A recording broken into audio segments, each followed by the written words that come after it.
우리 교회가 어떤 모습으로 가야 되는가에 대해서 계속해서 살피도록 합니다. 수요일 저녁에 예배 때 제가 말씀을 드렸습니다마는 한국의 유명한 목사님께서 또 사고를 좀 치셨어요. 큰 교회를 이루시고 10만 명이 넘게 모인다고 그러더라고요. 그렇게 큰 교회를 이루시고 그 교회를 아드님에게 물려주셨어요.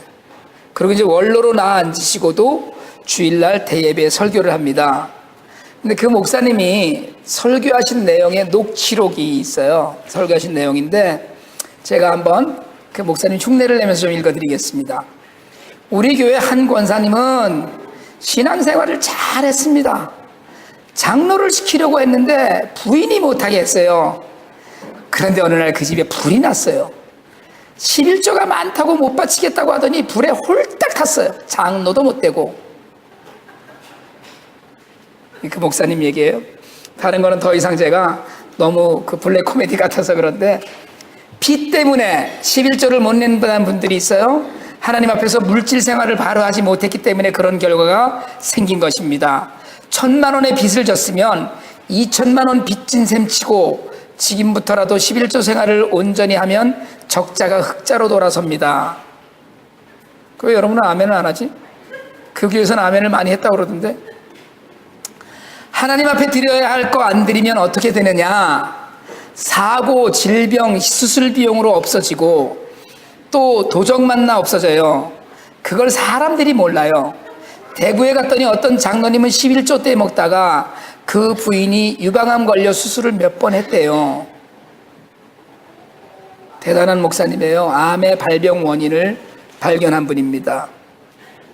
설교 중간중간마다 교회 돈이 모자라서 11조 설교하는 것이 아니라 자신과 자신의 형제 세 분이 다 큰 교회 하는 도둑놈들이거든요.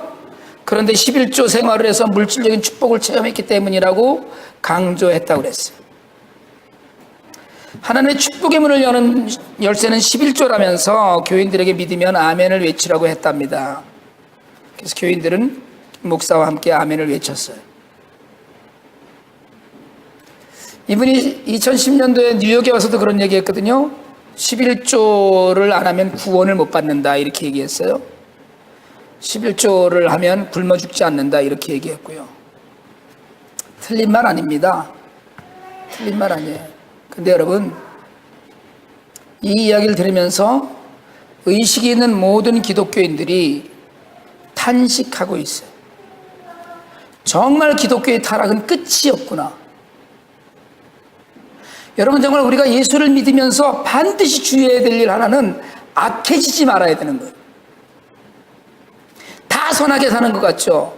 다 선하게 살아요. 그런데 우리도 모르게 어느 순간인가 악해집니다. 여러분, 11조는 모든 것이 주님으로부터 왔음을 고백하는 믿음의 고백이지 이게 암을 유발시키는 바이러스가 아닙니다. 11조는 하나님 나라의 건설에 내 모든 것을 드립니다라고 하는 고백의 증표로 자기에게 주신 것의 일부를 드리는 것일 뿐이지 그것이 무슨 암을 치료하거나 예방하는 백신이 아니에요. 저도 11조를 해야 된다고 성도가 반드시 해야 되는 헌금이라고 믿습니다. 하지만 여러분, 11조는 협박의 도구가 아니에요. 교회가 너무 부끄러워요. 정말 너무 창피해요. 여러분, 선하신 하나님께서 11조 안 했다고 암병을 일으키신다는 건 하나님에 대한 모독입니다. 여러분, 사랑의 하나님께서 11조를 거부했다고 집을 홀라당 태우셨다는 건 이건 말할 수 없이 슬픈 블랙 코미디예요. 여러분, 돈이 많은 교회는 반드시 분쟁이 일어나고 종교 지도자들의 성추행 문제가 해가 갈수록 더해집니다. 서로 자기 주장을 내세워서 건강하게 토론하는 게 아니라 갈라져서 교회 안에서 싸우고 서로 세상 법정에 고소 고발합니다. 이게 다 돈이 있을 때. 최근에 어느 인터넷 사이트에 올라온 만화 중에 하나가 제목이 뭐냐면 그만해. 애들이 어른들한테 하는 거예요. 그만해. 교회 다닌다는 말을 못 하겠어. 어른들이 하는 짓 때문에 나 교회 다녀라는 이야기를 학교 가서 못하겠다는 거예요. 어른들이 하는 짓 때문에. 이제는 교회 다닌다는 게 창피한 일이고요. 드러내지 못할 일이 되었어요. 한탄이 저절로 나오는 거예요. 여러분, 교황이 방한합니다. 보수 기독교의 입장에서야 달갑지 않을 수도 있어요. 가톨릭을 이단시하고 있으니까. 그러나 여러분, 신학적인 논쟁을 내려놓고 왜 프란치스코 교황이 이토록 전 세계의 많은 이들을 열광시키는가를 한번 돌아봐야 됩니다. 한국 개신교는 교황 때문에도 회개해야 돼요. 여러분, 신학적으로 가톨릭은 분명 잘못이 있습니다. 종교사에서 잘못한 부분 많이 있어요. 분명히 있습니다. 어쩌면 교황이라는 자리는 이미 개신교 입장에서는 반기독교적인, 반예수적인 현상이라고 이야기할 수도 있어요. 그렇지만 왜 그렇게 열광하는가? 한국의 정치적인 상황 가운데서 정부의 그 입장에 반대편에 섰던 사람들, 여전히 뭔가가 참 어려운 사람들을, 그런 사람들이 왜 교황을 만나고 싶어 하며 교황이 또 그런 사람들을 왜 만나고 싶어 하는지를 알아야 돼요. 여러분, 한동안 달라이라마가 유행한 적이 있었습니다. 달라이라마가 어디만 나타났다 그러면 수많은 젊은이들이 열광을 하고 모여든 적이 있어요. 지금은 그분이 뭐 하는지 보도된 일이 거의 없습니다만은, 여러분, 교황은 이제 시작해서이기도 하지만 그분의 파격을 생각하면 솔직히 개혁교단의 목사인 저도 이번에는 다르구나 이런 느낌이 와요. 달라이라마나 프란치스코 교황이나 그들이 그들의 삶에서 추구하는 것은 청빈입니다. 낮아지는 거예요. 가지려고 하지 않습니다. 교황이 선출된 이후에 바티칸의 모든 고위 성직자들이 명품을 가리느라고 힘들어한답니다.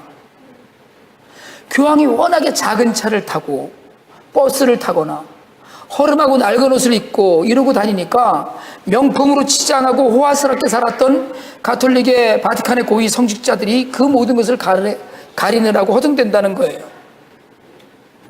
여러분, 한국교회가 교황의 방한을 맞아서 그분을 무슨 예수님 보듯 하는 것도 창피한 일이지만, 한편으로는 가톨릭을 이단 집단으로 교황을 그 괴수로 여기는 것도 부끄럽습니다. 여러분, 한국교회나 이민교회가 세속화되면서 잃어버린 것이 있어요. 그게 예수님의 마음이에요. 예수님의 마음이 기독교의 본질이거든요. 기독교는 종교가 아니라 삶이에요. 기독교를 종교라고 얘기하는 건 잘못된 겁니다. 그 삶의 중심에 예수님의 마음을 품고 세상에서 사는 게 기독교지, 나와서 일어났다 앉았다 하고 박수치고 찬양하고 이건 아니에요. 이건 그냥 그 부분이에요. 그건 자기가 섬기려고 하는 형식이고 그런 것뿐이에요. 여러분, 교황은, 이번에 선출된 교황은 예수님의 마음을 닮은 프란치스코 성자를 흠모하고 그분의 이름을 자기 교황의 이름으로 썼어요. 그 로마 가톨릭 교황의 200 몇십 명의 교황 중에 최초로 그 이름을 썼어요. 그리고 거기서 멈추지 않았어요. 이름만 교황 프란치스코가 아니라 그 이름 값을 했어요. 오늘날 여러분, 교회가 위기라는 이야기를 듣는 이유는 교회가 예수라는 이름값을 하지 않기 때문입니다. 여러분, 예수의 이름으로 나는 일어서리라, 주가 주신 능력으로 나는 일어서리라는 찬양이 있잖아요. 그런데 한국교회는요, 이민교회는 사람들의 숫자로 나는 일어서리라, 돈으로 나는 일어서리라, 권력으로 나는 일어서리라, 내가 벌고 내가 키운 내 능력으로 나는 일어서리라, 이러고 찬양해요. 전혀 다르지 않습니다. 우리가 지난주일 존 메가더의 그 신랄한 비판을 들었던 것처럼 끝모를 물질추구, 성공신화 이런 데 목말라 하면서 정작 예수의 마음을 잃어버려서 교회는 세상보다 훨씬 못한 저질의 타락한 종교 집단화되어 가고 있어요. 끝없이 추락하고 있는 겁니다. 예수님의 마음이 뭡니까? 오늘 본문이 예수님의 마음을 이야기해요. 하나님이신 그분이 모든 것을 다 내버려 두고 진실로 참 인간이 되어서 인간으로 태어나시고 그것도 말구유로 오시고 종의 모습을 가지시고 사람이 되었다고 해요. 죽기까지 복종하시고, 그분이 복종하는 일이 아니에요. 복종해서 십자가에 죽으신 거예요. 기독교는 높아지는 종교가 아닙니다. 기독교는 낮아지는 삶이에요. 기독교는 종교다가 아니고 기독교는 삶이다라고 말을 바꿔야 돼요. 기독교는 낮아지는 종교가 아니라 낮아지는 삶입니다.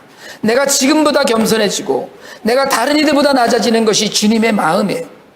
하나님이신데 말구에 나섰잖아요. 온 우주를 창조하셨는데 가난해지셨잖아요. 온 우주가 주님의 것인데, 온 우주가 다 하나님의 것인데 가진 것을 버리신 거예요. 더 가지려고, 더 많아지려고, 더 높아지려고 애쓰는 것이 아니라 더 덜어내고 더 비우고 더 낮아지려고 마음을 낮추고 몸을 낮추는 겁니다. 여러분, 교회는요 좀 불편한 게 좋습니다. 세상 모든 것들이 편한 것, 반짝이는 걸 좋아하지만 적어도 교회는 조금 불편한 것을 즐거워할 수 있어야 돼요. 남 주었기 때문에 내가 한 끼를 절약한다, 이게 즐거워야 돼요. 저희가 컴패션의 아이들 후원하자 이 말씀 자꾸 드리면서 권하거든요. 한 달에 38불씩 은행 통장에서 빠져나갑니다. 생각해보니까 누구랑 점심 한 끼 먹으면 그 돈 나오더라고요. 요즘은 한 달에 38불이에요. 아이 하나가 세상을 다르게 보는, 세상이 변해요. 그런 38불을 갖고 하나의 인생이 달라집니다. 내가 조금 불편하고 내가 조금, 여러분 아예 없잖아요. 무슨 아까 말씀드렸던 그 목사처럼 아예 없으니까 빚내서 11조 하라가 아니라 아예 없지만 없는 가운데서 덜어내는 거예요. 제가 제 친구를 만났더니 자기가 돈을 좀 벌면 뭘 좀 돕겠다 이러더라고요. 그래서 제가 그랬어요. 돈 벌기 전에 해. 돈 벌면 넌 못해. 왜? 더 벌어야 되니까. 아직 다 벌은 게 아니니까. 가난은 수치가 아니고 좀 불편한 거라고 그랬거든요. 교회가 가난한 것은, 교회에 쌓아놓은 돈이 없는 것은 힘들고 어려운 일이에요. 제가 해보니까 그렇더라고요. 정말 힘들고 어려워요. 그게 자랑도 수치도 아니에요. 그런데 하나님이 주신 것에 대한 고백이 있는 교회는 하나님의 뜻이라면 망할 수도 있습니다. 우리가 여러분 여기서 이렇게 예배 드리다가 성도들 형편도 어려워지고 그래서 도저히 렌트도 감당을 못하겠다 그러면 뭐 또 이사해야죠. 그냥 집으로 들어가서 예배 드려야죠. 그게 하나님의 뜻이라면, 그래서 안 주신다면, 우리가 그만큼 감화돼서 그만큼 못한다면 그럴 수 있어요. 그게 뭐예요? 어땠어요? 하나님 팔아서 11조 협박하고 교회 크게 지어서 아들에게 물려주는 교회가 아니라 하나님을 일을 하다가 살림이 쪼들려서 불편해지고 하나님 나라 때문에 한 끼 좀 덜 먹고 하나님 때문에 자기 자리도 못 지키고 먹을 것도 양보해야 되는 거, 이게 교회여야 돼요. 좀 가난해지면 어때요? 좀 덜 먹으면 어때요? 한국 교회가 여러분 손가락질 받는 것 60, 70년대를 지난 이후에 교회 건물을 높이 세우기 시작하면서부터요. 한국교회는 교회를 짓기 전에 초대에 정말 1900년대 초나 교회가 처음 전파되고 그랬을 때 한국교회는 교회를 짓기 전에 병원과 학교를 지었어요. 그런 선교적인 마인드 때문에 존경받아 왔습니다. 나는 예수는 못 믿지만 예수 믿는 사람은 믿는다라고 했었어요. 사람들이 예수는 믿지 않아도 적어도 예수를 믿는 사람은 믿을 수 있다고 했던 게 교회였습니다. 그럼 믿음 보이는 거거든요. 제가 늘 말씀드리지만 믿음은 보여요. 적어도 믿음은 서로 평가하는 겁니다. 여러분 아시잖아요. 사실은 누가 믿음이 있다 없다 하는 거 우리도 압니다. 사실은. 근데 여러분 아세요? 안 믿는 사람들도 우리가 진짜 믿음을 가졌는지 안 가졌는지 안다니까요.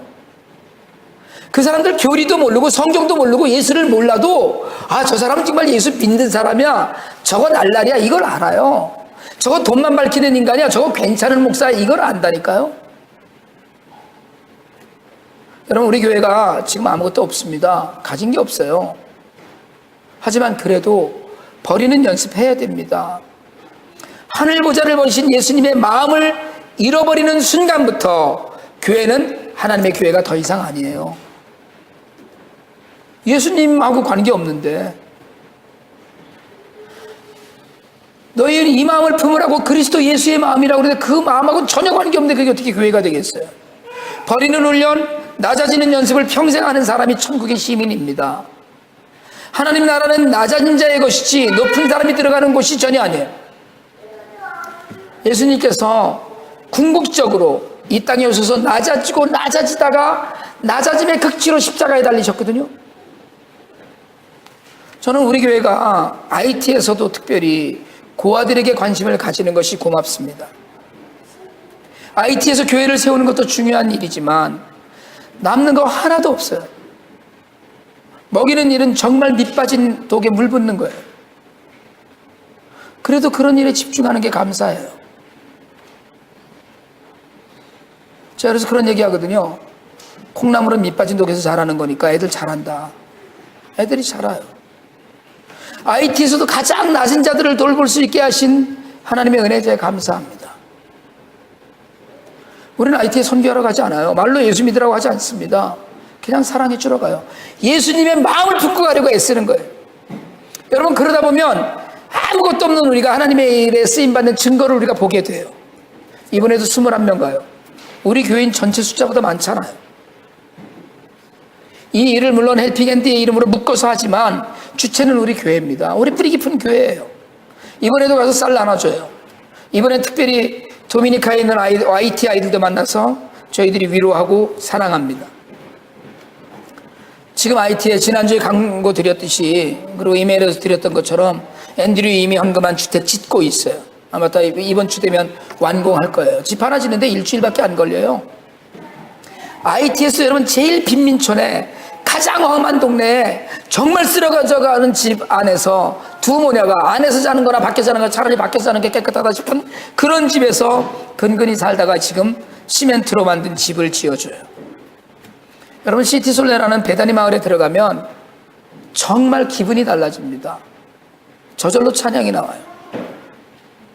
한 채 2,000불 집 15채가 그 마을을 한 동네를 빙 둘러서 있어요. 우리가 한 거예요. 우리를 통해서 했어요. 은호가 돌잔치 안 하고 그 돌잔치 하는 걸로 헌금한 것, 앤드류가 한 것, 또 LA에 가신 권사님이 하신 것, 뭐 우리 결혼식 전에 있을 때 결혼식 대신해서披露宴 대신해서 지은 것, 우리 때문에 소식 듣고 한국에서 또 지어주신 것들, 마을을 바꿨어요. 여러분, 높아지는 것, 유명해지는 게 아니라 예수님이 마음이 가 있는 곳, 예수님이 사랑이 머무는 곳에서 우리의 마음을 드리고 우리도 사랑하면 하나님께서 그대로 버려두시지 않으신다고 저는 믿습니다. 이번에 제가 공항 나가는 버스 때문에 저희가 21명이 나가면 적어도 교회 버스 2대에다가 미니밴 1대가 있어야 되거든요. 운전기사도 문제가 되고 여러 가지로 고민을 했어요. 그걸 렌탈을 해서 하려고 그래도 뭐 운전기사는 따로 또 있어야 되고 하니까 버스 한 대에 뭐 300불씩 막 이러니까 이걸 어떻게 해야 되나 생각을 했어요. 작년에는 미랄에서 버스를 빌렸었는데 이번에는 마침 또 미랄에 강원호 목사님이 한국 나가 계셔요. 21명인데 그래서 한 대는 갈보리 교회에서 지원을 하기로 했는데 한 대가 더 있어야 되는데 이게 사실은 해결이 되지 않았었어요. 뉴저지 장로교회에 부탁을 드리고 연락이 안 오길래 장로님 한 분한테 또 부탁을 드렸어요. 뉴저지 장로교회에서 흔쾌히 버스를 가져다 쓰시라고 연락이 왔고요. 2대를 쓰시겠냐고 그러더라고요. 그래서 한 사람이 2대는 운전 못해 그랬어요. 게다가 우리 교회 설립을 후원하셨던 이규영 장로님도 제가 전화를 드렸었거든요. 그 전날. 그 다음날 전화 오셔서 버스 다 해결됐다고 보내주겠다고 그러시더라고요. 그 장로님이 섬기는 교회는 교회 버스가 없는데 당신 아는 다른 교회 집사님한테 버스 가져와 이랬더니 가져오겠다고 그러더래요. 감사해서 인사만 드리고 버스는 뉴저지 장로교회 버스를 가져다 쓰기로 했습니다.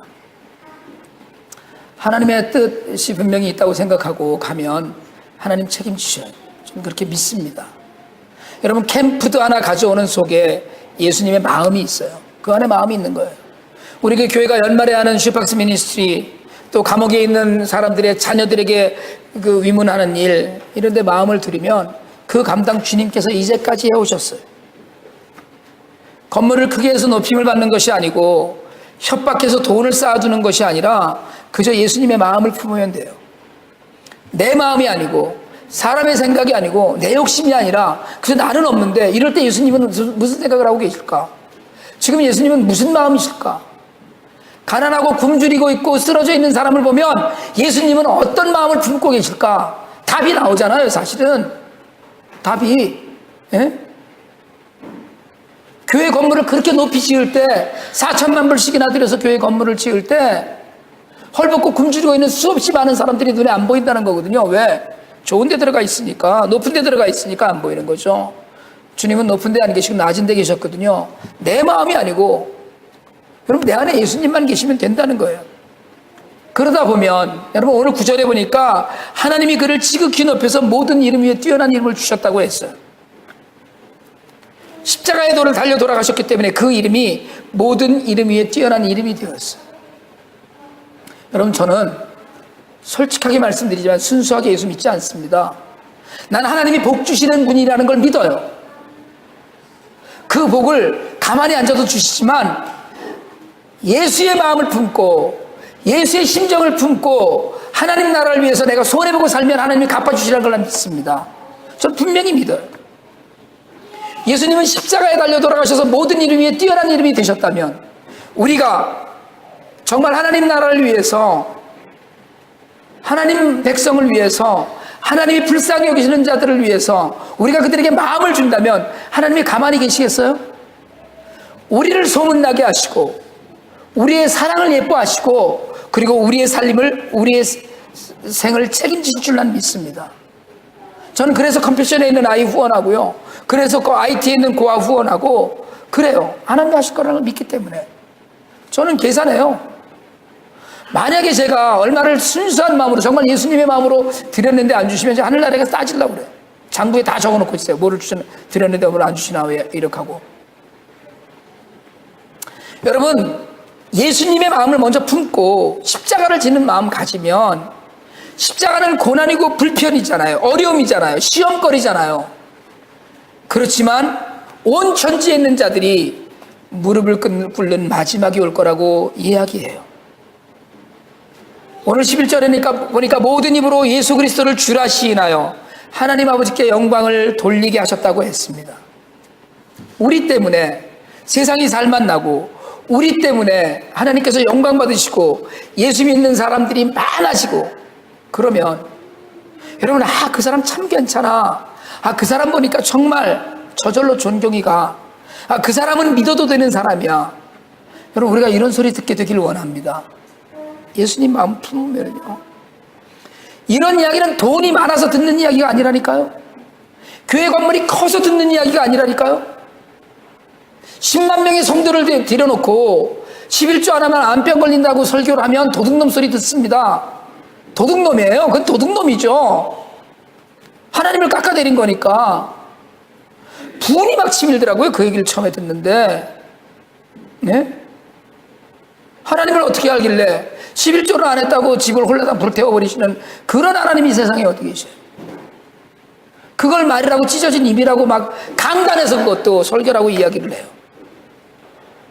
여러분, 우리 안에 진정으로 예수님을 모시고 예수님으로 정말 가득 채우고 우리 마음에 예수의 마음을 품고 세상에 빛이 되고 하나님의 능력이 되는 삶을 사시길 바랍니다.